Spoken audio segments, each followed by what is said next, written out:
নমস্কার দর্শক বন্ধুরা, আপনাদের সকলকে স্বাগত জানাচ্ছি রেফ স্পোর্টস বাংলার এক নতুন উপস্থাপনাতে। আমি সোমনাথ এবং যেমনটা আপনারা দেখতে পাচ্ছেন আমি চলে এসেছি যুবভারতীর প্র্যাকটিস গ্রাউন্ডে ঠিক বাইরে, এবং আজকে কিন্তু আমরা ইস্ট বেঙ্গল বা মোহনবাগান নিয়ে কোনো প্রতিবেদন রাখছি না। অবশ্যই আজকে আমরা কথা বলবো বেঙ্গল সুপার লিগ নিয়ে, কারণ 14 তারিখ থেকে কিন্তু এই টুর্নামেন্ট শুরু হচ্ছে, 14ই ডিসেম্বর থেকে। এবং বাংলার ফুটবল ইতিহাসে কিন্তু এটা একটা বড় টুর্নামেন্ট, কারণ ফ্র্যাঞ্চাইজ লিগ এর আগে সেরকম হয়নি বেঙ্গলে। প্রত্যেকটা জেলার টিম যেখানে খেলবে একে অপরের সাথে কম্পিট করতে পারবে, সেরকম কিন্তু একটা টুর্নামেন্ট বেঙ্গলে এর আগে হয়নি। কেরালাতে অবশ্যই আপনারা দেখেছেন এবং বেশ কিছু স্টেটসেও দেখেছেন, কিন্তু বেঙ্গলে এই জিনিসটা প্রথম হবে। এবং অবশ্যই আমাদের বেঙ্গল সুপার লিগের দিকে কিন্তু নজর রাখতেই হবে। এবং এই টুর্নামেন্টের যদি কথা বলি অল টুগেদার, তাহলে কিন্তু 8টা ফ্র্যাঞ্চাইজ আছে এই টুর্নামেন্টে, এবং 8টা ফ্র্যাঞ্চাইজ 8টা জেলাকে কিন্তু রিপ্রেজেন্ট করবে। প্রত্যেকটা টিমের যদি কথা বলি তাহলে অবশ্যই আপনাদেরকে জানাতেই হচ্ছে, কারণ এই টিমরা কিন্তু প্রত্যেকটা জেলা টিম। এবং সবথেকে ইন্টারেস্টিং যে বিষয়টা বেঙ্গল সুপার লিগের, যে ইস্ট বেঙ্গল হোক, মোহনবাগান হোক, মোহামেডান হোক, তারা আগেও কিন্তু কলকাতাতে খেলেছে, তারা নিয়মিত কলকাতাতে খেলছে। এবং যারা ফুটবল প্রেমীরা আছে তাদেরকে কিন্তু বলতে পারেন যে কলকাতায় থাকে তারা তো অবশ্যই সেই খেলা দেখতে পারেন, এবং যারা বাইরেও থাকে নর্থ 24 পরগনা, সাউথ 24 পরগনা এবং তারও দূর থেকে কিন্তু খেলা দেখতে আসে কলকাতাতে।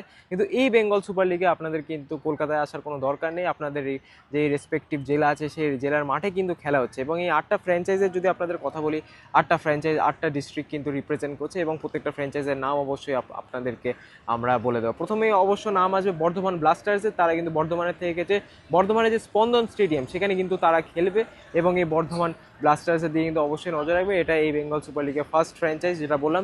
দ্বিতীয় ফ্র্যাঞ্চাইজের যদি কথা বলি তাহলে অবশ্যই হাওড়া হুগলি ওয়ারিয়ার্স। তারা কিন্তু এই যে বেঙ্গল সুপার লিগে সেটা দ্বিতীয় টিম, এবং হাওড়া হুগলি ওয়ারিয়ার কিন্তু খেলবে হাওড়ার স্টেডিয়ামে, শৈলেন মান্না স্টেডিয়ামে কিন্তু এই খেলাটা হবে। এবং এই টিমরা কিন্তু এই শৈলেন মান্না স্টেডিয়াম, তারপরে যেরকম বর্ধমানের কথা বললাম তারা কিন্তু স্পন্দন স্টেডিয়াম, তাদের নিজেদের রেসপেক্টিভ জেলা স্টেডিয়ামেই কিন্তু খেলবে। এবং তৃতীয় টিম, চতুর্থ টিম, তাদের যদি কথা বলি তাহলে অবশ্যই জেইচা রয়্যাল সিটি, নর্থ বেঙ্গলের যদি কথা বলি, নর্থ বেঙ্গলের টিম মালদাকে রিপ্রেজেন্ট করবে। এবং এই জেইচা রয়্যাল সিটি কিন্তু খেলবে হচ্ছে মালদাতে, এবং মালদা দুটো স্টেডিয়ামে খেলবে রাদার। নর্থ বেঙ্গলের ডিএসএ স্টেডিয়াম এবং বহরমপুর স্টেডিয়াম, দুটো স্টেডিয়ামে কিন্তু সাইমালটেনিয়াসলি তারা খেলবে। চতুর্থ টিমের যদি কথা বলি তাহলে অবশ্যই কোপা টাইগার্স বীরভূম। তারা কিন্তু বীরভূমের টিম, বোলপুরের টিম, শান্তিনিকেতনের যারা মানুষজন আছে যারা ফুটবল ভালোবাসে তারা কিন্তু অবশ্যই সাপোর্ট করতে ভুলবেন না কোপা টাইগার্স বীরভূমকে। এবং এটা কিন্তু একটা একাডেমি, ফুটবল একাডেমি, সেখান থেকে তারা বেঙ্গল সুপার লিগে নাম দিয়েছে, এবং তাদের একাডেমি থেকেও নিশ্চয়ই অনেক প্লেয়ার্সদেরকে চান্স দেওয়া হবে এই বেঙ্গল সুপার লিগে। এবং স্কাউটিং সেখানে কিন্তু অনেকটা ইজি হয়ে যায়, হতেই পারে যে বেঙ্গল সুপার লিগ থেকে আমরা আপকামিং বেঙ্গল সেনসেশনকে দেখতে পাচ্ছি। নেক্সট যদি টিমের কথা বলি তাহলে অবশ্যই মেদিনীপুরের কথা বলতে হবে। মেদিনীপুর থেকে কিন্তু রিপ্রেজেন্ট করছে মেদিনীপুর এফসি, এবং তারা কিন্তু খেলবে মেদিনীপুরের সেই লোকাল স্টেডিয়ামের থেকে, শ্রী অরবিন্দ স্টেডিয়াম, সেখানে কিন্তু তারা খেলবে। এবং নেক্সট টিমের যদি কথা বলি north 24 Pargana FC, north 24 Pargana FC কিন্তু তারা খেলবে নৈহাটির বঙ্কিমাঞ্জলি স্টেডিয়ামে। তারপরে যদি বাকি দুটো আমরা ফ্র্যাঞ্চাইজের কথা বলি তাহলে নর্থ বেঙ্গল ইউনাইটেড এফসি, তাদের কথা আমরা কী করে বলতে পারি। শিলিগুড়ির এই টিম শিলিগুড়ির কাঞ্চনজঙ্ঘা স্টেডিয়ামে কিন্তু খেলবে। আমরা আগেও দেখেছি যে কাঞ্চনজঙ্ঘা স্টেডিয়ামে কিন্তু বড় বড় ম্যাচেস হয়েছে, আই লিগের ম্যাচেস হয়েছে, ডার্বি হয়েছে, ইস্টবেঙ্গল মোহনবাগান সেখানে খেলেছে। তো এই শিলিগুড়ি কাঞ্চনজঙ্ঘা স্টেডিয়ামে কিন্তু অবশ্যই নর্থ বেঙ্গল ইউনাইটেড খেলছে। এবং লাস্ট যদি ফ্র্যাঞ্চাইজের কথা বলি তাহলে অবশ্যই সুন্দরবন বেঙ্গল অটো এফসি, তারা কিন্তু রিপ্রেজেন্ট করছে সুন্দরবনকে বা দক্ষিণ 24 পরগনাকে, এবং তারা কিন্তু খেলবে ক্যানিংয়ে স্পোর্টস কমপ্লেক্সে। তো অবশ্যই 8টা টিমের আপনার নাম বললাম, 8টা টিম কোথায় কোথায় খেলবে সেসবও কিন্তু আপনাদেরকে জানিয়ে দিলাম। এবং বেশ কিছু ইন্টারেস্টিং ফ্যাক্টস এই টিমকে ঘিরে, যদি আপনাদেরকে পুরো ফরম্যাটটা বলি, প্রত্যেকটা টিমে প্লেয়ার কীরকম রেজিস্টার করতে পারবে, তাহলে আপনাদের বলি যে প্রত্যেকটা ফ্র্যাঞ্চাইজ কিন্তু দুটো করে ফরেনার রেজিস্টার করতে পারবে, এবং দুটো করে ভিন রাজ্যের প্লেয়ার রেজিস্টার করতে পারে। এবং পুরো যে ফুটবলারদের স্কোয়াড হবে, পুরো রোস্টারটা হবে, সেটা কিন্তু 25 জনে হবে, ম্যাক্সিমাম 25 জন রেজিস্টার করতে পারবে। এবং যেমনটা বললাম, দুজন কিন্তু তার মধ্যে থাকবে বিদেশি এবং দুজন থাকবে ভিন রাজ্যের প্লেয়ার। এবং প্রত্যেকটা ফ্র্যাঞ্চাইজি চেষ্টা করবে দুটো বিদেশি যে কোটাটা এটা ফুলফিল করতে, এবং সেখানে কিন্তু খেলার মানটা অনেকটা বাড়ে, এবং লোকাল যারা ফুটবল প্রেমীরা আছে তাদেরও কিন্তু দেখতে অনেক বেশি ইন্টারেস্টিং লাগবে। যেরকম জেইচা রয়্যাল সিটি, তারাও কিন্তু দুটো বিদেশি, দুটো ব্রাজিলিয়ান ইতিমধ্যেই সাইন করে নিয়েছে। তো অবশ্যই নজর রাখবেন কিন্তু আপনাদের এই ফেভারিট ফ্র্যাঞ্চাইজের দিকে। এবং যদি কথা বলি বেশ কিছু কোচেসদের, তাহলে কিন্তু নোটেবল কোচেসদের, তাদের অবশ্যই প্রথমেই শুরু করতে হচ্ছে হোসে র্যামিরেস ব্যারেটোগি। তিনি কিন্তু এবার হেড কোচ হাওড়া হুগলি ওয়ারিয়ার্সের হেড কোচ, অর্থাৎ হোসে র্যামিরেস ব্যারেটো সবুজ সমর্থকদের যায় প্রাণ ভোমরা, এবং ভারতে এসে খেলে যাওয়া অন্যতম শ্রেষ্ঠ বিদেশি। তিনি কিন্তু এবার আবার কলকাতায় ফিরে এসেছে, কিন্তু এবার প্লেয়ার হিসেবে না, কোচ হিসেবে তিনি কিন্তু লিড করবে হাওড়া হুগলি ওয়ারিয়ার্সকে। এবং বাকি যদি কথা বলি অবশ্যই সেখানে কিন্তু দীপক মণ্ডল আছেন, ভারতের অন্যতম সেরা সেন্টার ব্যাক। এই দীপক মণ্ডল কিন্তু অবশ্যই কোচ বর্ধমান ব্লাস্টার্সের, পাশাপাশি বিশ্বজিৎ ভট্টাচার্য ইস্ট বেঙ্গলের মতো টিমে কিন্তু কোচিং করানোর অভিজ্ঞতা আছে। বিশ্বজিৎ ভট্টাচার্য খুবই নোন নেম, খুবই পপুলার নেম এই কোচিং সার্কিটে।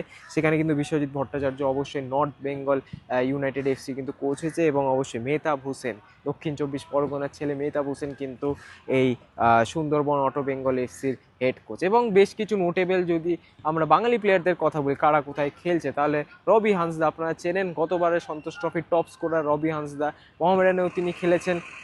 সেই রবি হাঁসদা কিন্তু এবার সাইন করেছে জেইচআর রয়্যাল সিটির হয়ে। এবং যদি কথা বলি অবশ্যই সাহিল হরিজন, এবারের যদি বেঙ্গল ফুটবলের অলটুগেদার কথা বলি তাহলে one of the best prodigy Sahil Harijan, তিনি কিন্তু সাইন করেছেন হাওড়া হুগলি ওয়ারিয়ার্সে। এবং যদি কথা বলি নরহরি শ্রেষ্ঠা, ডায়মন্ড হারবারের এই স্ট্রাইকার, যিনি আগে বেঙ্গলের সন্তোষ ট্রফি টিমেও কিন্তু অনেকগুলো গোল করেছেন, তিনি কিন্তু এবার সাইন করেছেন সুন্দরবন অটো বেঙ্গল এফসিতে। অর্থাৎ বেশ কিছু বড় নামও আছে, বেশ কিছু বিদেশিও আছে, এবং ভিন রাজ্যের প্লেয়াররাও কিন্তু আছে, তাদের দিকে অবশ্যই আপনারা নজর রাখবেন। এবং এই বেঙ্গল সুপার লিগের যদি কথা বলি তাহলে সেটা কিন্তু চলবে 14ই ডিসেম্বর থেকে 23শে জানুয়ারি অবধি। মোটামুটি অনেক বড় টুর্নামেন্ট, এবং পুরো ফরম্যাটটা যদি বলি টুর্নামেন্টে, তাহলে প্রত্যেকটা টিম কিন্তু দুটো করে ম্যাচ খেলবে প্রত্যেক একে অপরের হয়ে। তাহলে অর্থাৎ মোটামুটি 7টা টিমস আছে, এবং যদি বলি 14টা করে ম্যাচ কিন্তু প্রত্যেকটা টিম খেলতে পারবে। এবং প্রত্যেকটা খেলা যখন কমপ্লিট হবে, লিগ যখন শেষ হবে, পুরো লিগ ম্যাচেস যখন শেষ হবে, তখন কিন্তু সেমিফাইনাল এবং ফাইনাল হবে। অর্থাৎ 8টা টিমের যে লিগ স্ট্যান্ডিং হবে, এবং সেই স্ট্যান্ডিংয়ের টপ 4টে টিম তারা কিন্তু কোয়ালিফাই করবে সেমিফাইনাল, এবং সেই সেমিফাইনাল জিতে যারা ফাইনাল যাবে তারাই কিন্তু, সেই দুটো টিমের মধ্যে ফাইনাল হয়, তারাই কিন্তু জিতবে ইনগ্রাল বেঙ্গল সুপার লিগের চ্যাম্পিয়নশিপ। তো অবশ্যই আমাদের কিন্তু নজর থাকবে এই বেঙ্গল সুপার লিগে, কারণ এর আগে যখন বাংলাতে স্কাউটিং হতো, বাঙালি প্লেয়ারদের স্কাউটিং হতো, সেটা কিন্তু অত ভালোভাবে হতো না। ভালোভাবে না হলেও কিন্তু লাইমলাইট জিনিসটা পেত না। এবং লাইমলাইটটা কতটা ইম্পর্টেন্ট আপনারা জানেন, যে মানুষ, দর্শক যারা খেলা দেখতে পারবে, কোচেসরা খেলা দেখতে পারবে, এবং যেই লোকাল টিমসরা আছে সেই লোকাল টিমসরা যখন তাদের রেসপেক্টিভ প্লেয়ার্সদের নেবে, রেসপেক্টিভ জেলার প্লেয়ার্সদের নেবে, তখন কিন্তু তাদেরও একটা বড় চান্স হয়ে যায় লাইমলাইটে আসার এবং শাইন করার। সেটাই আশা করবো এই বেঙ্গল সুপার লিগ নিয়ে আসবে। এবং যে বেঙ্গল ফুটবলে যে একটা স্কেয়ারসিটি আমরা দেখতে পাচ্ছি ন্যাশনাল টিমে, সেই অর্থে কোনো বেঙ্গল প্লেয়ার এখন আর নেই, সমস্ত নর্থ ইস্ট বা ভিন রাজ্যের প্লেয়ার দিয়েই ভর্তি। আশা করবো যে বেঙ্গল সুপার লিগ আরও অনেক বাংলার ট্যালেন্টকে তুলে আনবে এবং আমাদের বাংলার নাম উজ্জ্বল করবে। কিন্তু অবশ্যই বেঙ্গল সুপার লিগ এই বাংলার প্রথম ফুটবল ফ্র্যাঞ্চাইজ লিগ, সেখানে কিন্তু আমাদের সকলেই নজর থাকবে, এবং এটা একটা বড় হিসেবেও কিন্তু একটা গ্র্যান্ড সাকসেসও হতে চলেছে, যেখানে কিন্তু অবশ্যই আমরা একটা কম্পিটিটিভ ফুটবল দেখতে পারবো, কম্পিটিটিভ ফুটবল টুর্নামেন্ট দেখতে পারবো। অবশ্যই বা ইন্ডিয়ান যে এখন অবস্থা, ইন্ডিয়ান ফুটবল ফ্র্যাটার্নিটির যে এখন অবস্থা, কোনো লিগের